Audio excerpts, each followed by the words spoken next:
and listen to my story about a man named Jed. A poor mountaineer barely kept his family fed. And then one day he was shooting at some food, and up through the ground come a bubbling crude oil, that is, black gold, Texas tea. Well, the first thing you know, old Jed's a millionaire. The kinfolk said, Jed, move away from there. Said, California is the place you ought to be. So they loaded up the truck and they moved to Beverly Hills, that is, swimming pools, movie stars. The Beverly Hillbillies.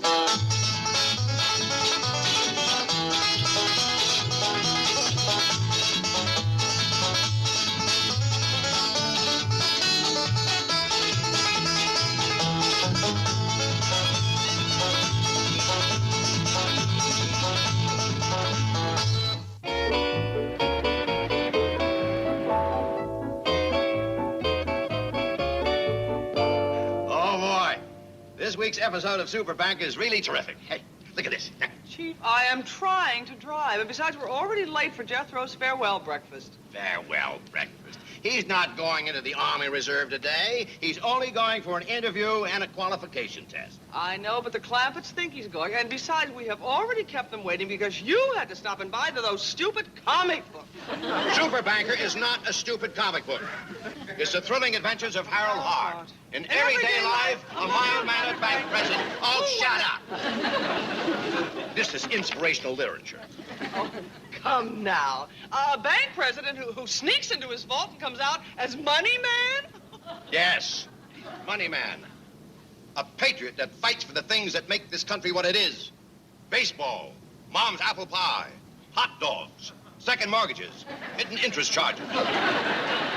In this week's episode, he's headed for France to stop the gold drain. Any bank president who comes out of his vault looking like money is headed for South America. You are coming dangerously close to seditious slander. Money Man is a national hero. Only to you. To everybody else, he is an odious, imbecilic, nickel-nursing nut! That does it. Now pull over and stop this car. What for? I am making a citizen's arrest. Me? You bet. I am charging you with high treason. We're going to the FBI office in the Federal Building. Oh, sit down. We are going to Jethro's farewell breakfast in the fancy eating room. When are we going to give Jethro his presents and make our speeches, Paul? Well, seeing it don't take the boy long to eat, maybe we'd best commence right now.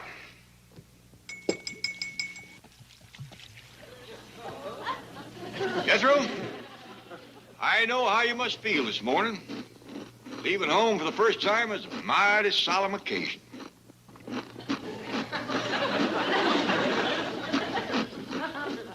And I reckon your heart is full and there's a lump in your throat. We're mighty proud of you, and we know that you must be proud, too. Proud and happy at this chance to serve the country that has been so good to all of us.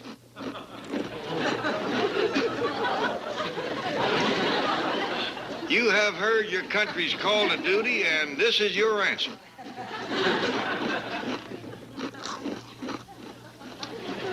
Well, I reckon that's enough talking. I'll show you how I feel.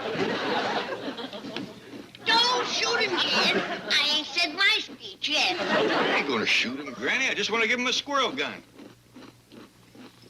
Jethro, my pa gave this gun to me, and his pa gave it to him. I think it's only fitting that I pass it along to... Boy. Soldier. Uncle Jed, you going hunting? I'm just making you a going-away present of this rifle. Well, thank you. Now, I know the Army sets a great store by sharpshooting. And old Nellie here can bark a squirrel and...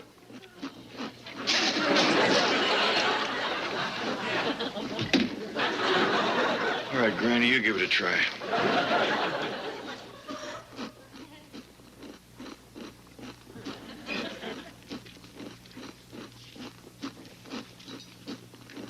Mr. President, members of Congress, fellow delegates, honored guests, distinguished visitors. What's wrong with her? Nothing. She's been reading speeches all week. I think Thomas Jefferson expressed the emotions of all of us when he said, roll in flour, salt to taste, fry in deep fat. Bring it on, Granny. Oh, that's my directions for frying chicken. Keep going, Granny. You're the first one to get his attention. Oh, I can't make a speech, but I would like to say a few words about my present.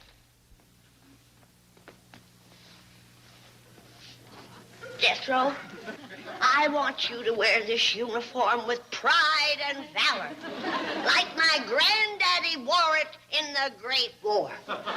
Granny, that's a Confederate uniform. You bet it is. And this is the sword he used to defend our country when the North invaded America. I'll slip out and answer the door. It's decorated on the field of battle following our great victory at Gettysburg. And this medal was given to him by General Lee after the final Yankee defeat at Appomattox. Granny, the Yankees wasn't defeated. It was the South. What did you say? I keep telling you, Granny. The North won. General Grant wasn't General Lee. Well, howdy, folks. Come in. Oh, Mr. Clampett, I'm so sorry we're late for Jethro's farewell breakfast. Oh, that's all right. I know you got a lot of important things to tend to. Important things. We stopped to pick up the latest edition of Super Banker comic book. Don't blame her too much. He's really hooked on it. What? He's every woman's hero. Of all the unmitigated... That's all right, Miss Jane. You're just in time to hear Granny's farewell speech to Jethro. Gateway!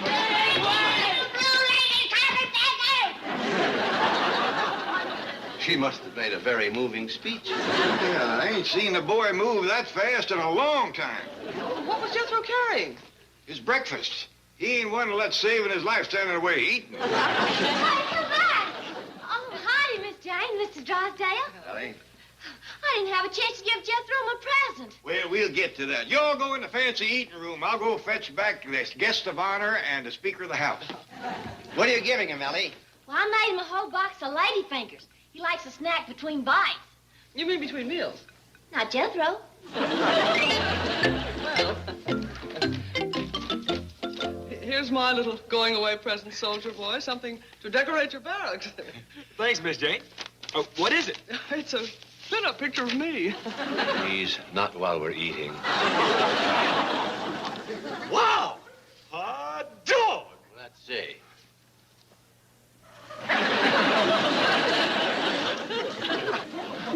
Boy, Miss Jane, in a bathing suit, you're a different woman. How true, how true. Oh, here's my present, Jethro. Now, I know you have an appointment down at Reserve Headquarters, so I won't make any speeches. Hey, will you look at this? Hey, what is it, Mr. Drysdale? That, my boy, is a money man piggy bank. You see, he has the hole in his head. How true, how true. I'll show you how it works. When you drop in the dime, the eyes light up. That's real cunning. Sure is. Here's my present, Jethro. Well, thanks, Ellie. Hey, what is it? Well, I went and say. I made it myself. Hey, Uncle Jed, will you look at this? Ellie made me bullets for your rifle. That was ladyfingers. Give me your sword, Granny. Well, I'm off to the reserve. Bye. Don't stand there, Miss Hathaway. Get him, bring him back. Yes, the dear boy forgot his picture. Never mind that. My dime is still in that bank. Make your country proud of you, boy. Remember, you're a Tennessee volunteer. Come on, Ellie. Let's get the flag and the rest of the stuff. Yes, sir, Granny. We've been ripping up petticoats to make bandages. Uncle Jed, I can't show up at the Army Reserve looking like this. What are they gonna think? Well, I'll tell you one thing. You ain't gonna be just another face in the crowd. Bet you it ain't every day they get a boy in a Confederate uniform toting a squirrel rifle that shoots ladyfingers. Uncle Jed, what am I gonna tell them? Tell them the truth. Tell me you wore it to please a sweet, sentimental little old gray-haired granny who'd break your leg if you didn't. Can't you convince her that the Civil War is over? And that the South lost? No, I can't, and I ain't gonna try. At my age, a broke leg don't mend too fast.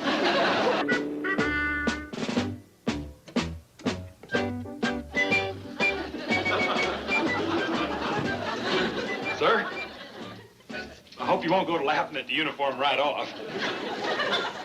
Ah, looks great to me. But this is a Confederate uniform.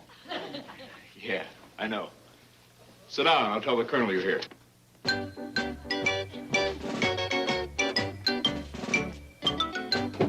Excuse me, Colonel. The studio has started to send over those Civil War soldiers. We're supposed to come in till after lunch. No, the first boy's here. They'll probably be straggling in all day. All right, send him in. Sir, are you going to be casting any Southern belles? I'm not casting. I'm just the technical advisor. Why couldn't you be an expert on bikinis instead of Civil War uniforms? Send the boy in. And, Sergeant, for your information, it's not just uniforms. It's all equipment. Sir, you ought to go down to the beach sometime. There's some mighty fine equipment running around with those. Send the boy in. Step right in here, Stonewall.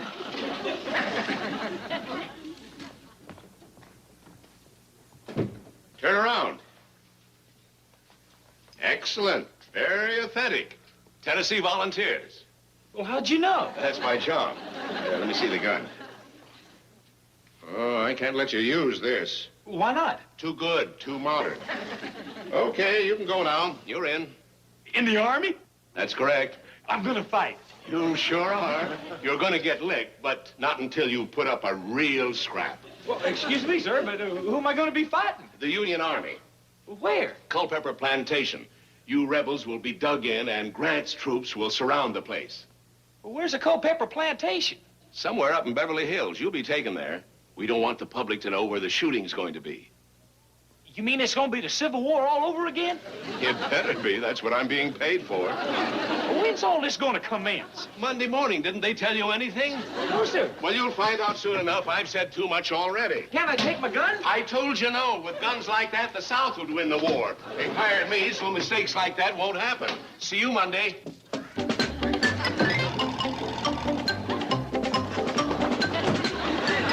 It's lonesome without Jethro. I don't want to talk about him, Ellie. Going off to war without his country's banner. Granny! Uncle Jed! He's come back for it, Granny. His conscience is hurting him. More likely his stomach is hurting him. He ain't et in 2 hours. See? Right to the icebox. Hey, Granny, I got news for you. Bare your head in the presence of the grand old flag. Sorry, Hey, how come you're home from the reserve so quick? because I found out who these reserves for. The Yankees. What? The North is gonna commence fighting again. No. Yep, I heard the whole scheme down at headquarters. You mean they didn't learn their lesson at Gettysburg and Appomattox? All I know is they's fixing to attack the first thing Monday morning. Where? Right here in Beverly Hills. A place called a Culpeper's Plantation. Well, where's that? Well, they wouldn't tell me. Said they didn't want the people to know where the shooting was gonna be. My dingies. Them Yankees meant it. Meant what, Granny? For years they've been muttering the North will rise again. This time we'll nip their rebellion in the bud. Where's your gun? But they took it away from me. What? They said it was too good. Said the South could win with guns like that. Why, them dirty, thieving Yankee bushwhackers. Let's get Pa and go down there and whoop. Yeah, let's go, Granny. No, young'uns, it might be a trap. Now, as for Jed, he's got a blind spot when it comes to the Yankees. He always says, let sleeping dogs lie. Well, they've lied for the last time. What are we gonna do, Granny? Well, first we gotta get some information. Where the plantation is and the Yankee plan of battle. Well, how are we gonna get it, Granny? Did you ever hear of Belle Boyd, the beautiful Confederate spy? No, ma'am. Well, she proved that a pretty face and a stunning figure could always loosen them Yankees' tongues. You know what I mean? Yes, ma'am. Well, good. You stay here and finish the dishes, and Jethro will drive me down.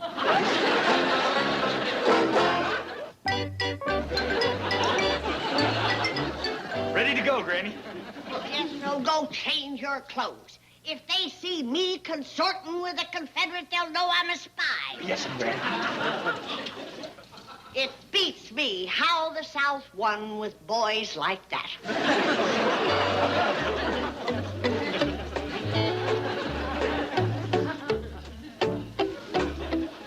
Boy, Granny, you're something else. You ain't just whistling Dixie.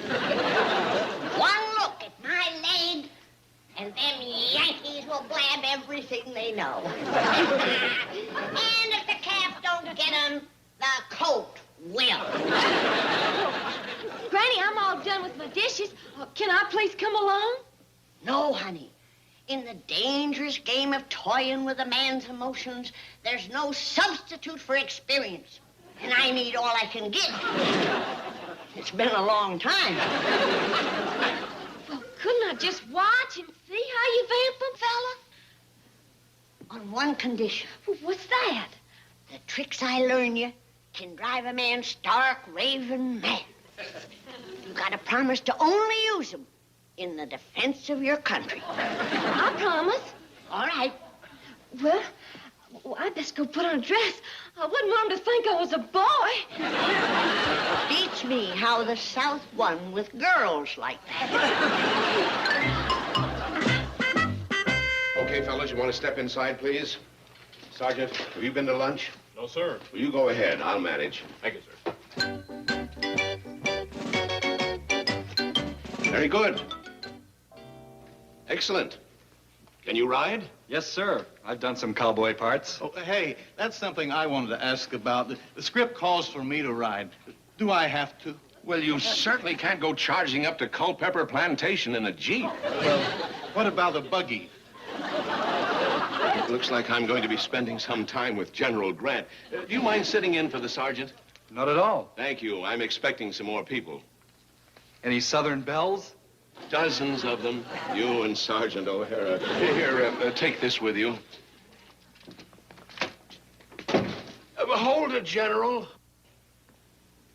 You'd better get used to smoking these cigars they gave you. Cigars make me dizzy. You don't smoke cigars and you don't ride. Do you drink? Only very dry martinis. Will you tell me something? Who cast you for this part? Cousin Abe. You're the producer's cousin? That's right. Well, I am being paid to come up with a reasonable facsimile of General Grant and his men, so between now and Monday morning, you're going to smoke a lot of cigars and ride a lot of horses. Do you ride, Colonel? Yes, sir. I've been riding all my life. Who cast you? My revered father-in-law, sir. You're married to Abe's daughter? I have that great honor. You know, the South may win this time.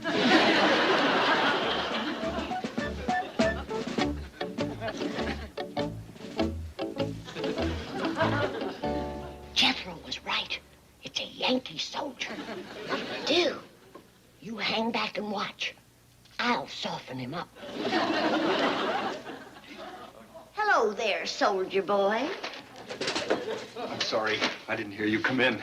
That's the way I work, Sonny. If you're here to see Colonel Blake, it'll be a few minutes. He's inside talking to General Grant and his men. Grant? Yeah, they're getting ready for the big battle on Monday. Say, haven't I seen you at Columbia? No. She's never been to Columbia, Tennessee in her whole life. Columbia, Tennessee? She's a northern girl. She comes from Boston. Well, how do you do? Howdy. That's Boston talk. She lives on Bacon Hill. Say, I saw a soda pop machine down the hall. Why don't you two Yankees go down there and have a drink? Would you answer the telephone? Oh, sure I will. If the Colonel asks for me, you tell him I'll be right back. Take your time, Sonny.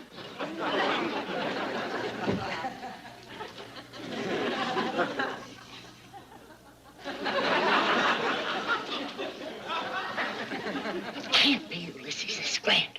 He couldn't live this long, especially the way he hit the bottle. I'm so dizzy I'll never be able to get on that horse. It's him. Come on, let's go over this battle plan.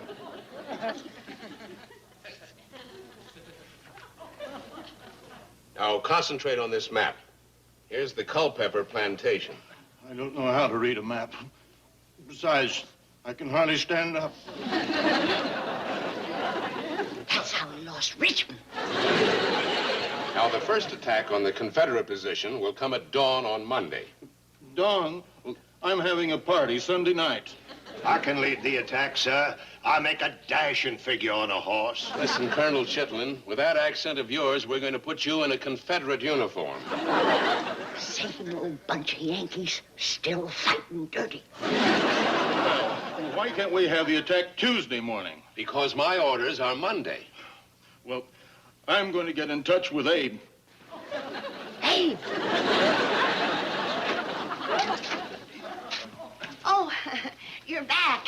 Come on, Ellie. When can I see you again? After the war.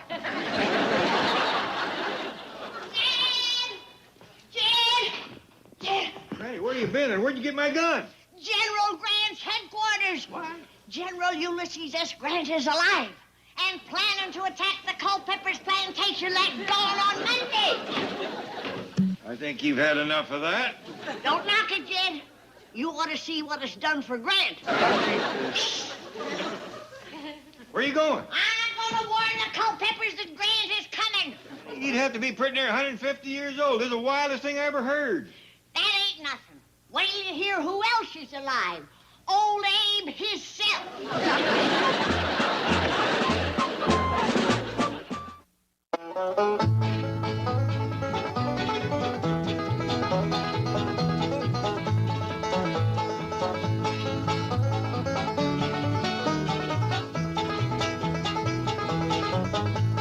Now it's time to say goodbye to Jed and all his kin.